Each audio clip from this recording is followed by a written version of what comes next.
Ndayo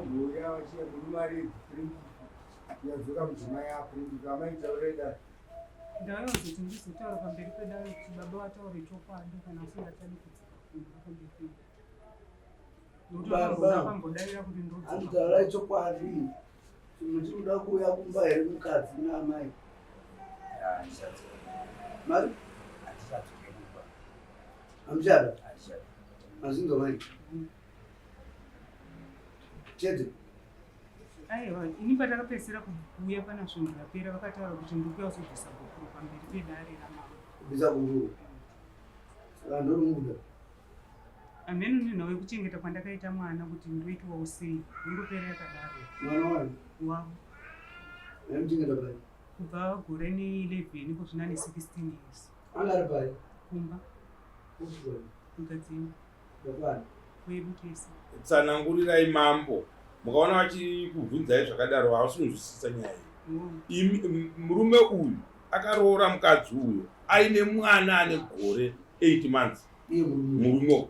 ndobva achengeterwa mwana up to 16 years haana chaakaita kana kuroora kana kudini ozongosvika pekuti aane umwe mukadzi here kana kuti chii oti hatichakuda hatiri papoa chekuchengetesa mwana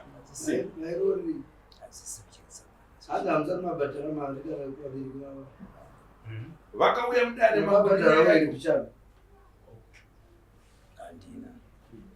sokutuka rekubhisiswa asi pamaya munovapo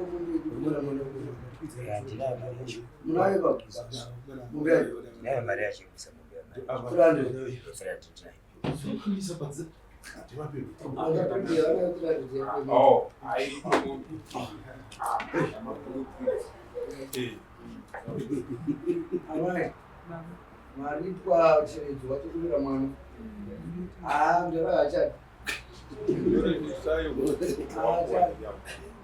yakagadzirira hacha nyaya yenhiki yavataura runodiwa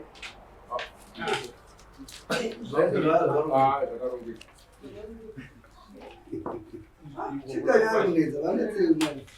nyaya iyi takatombogara pasi murume akati no mukadzi ndinodzokera kumbagara saka isu taida kuti munhu kana usingachade munhu hauye pere dare unongotaura zvingachena hanzijira ndivavana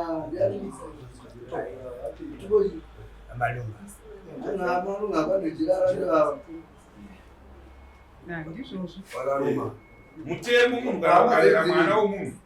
imombe chiredzwa saka ndochamapiwa icho pamutemo wedu wedare marera mapuhwa mari yachona imombe kana muinako kumusha izvo munosvika motenga mombe yenyu moisa mudanga mochengeta imi hamunazobudira kuti omwana ipapo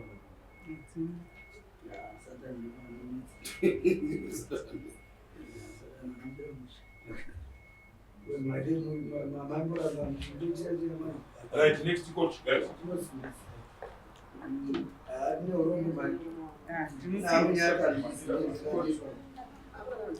asi kana mune zvinhu zvamuda kufema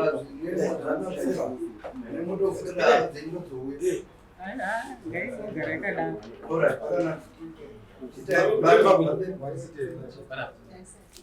hamune zvimwe mbacha dzangu dziri kumba kwavo kune mbacha dziri kumba kwavo mai kwai mbacha ngavai vatori zakanaka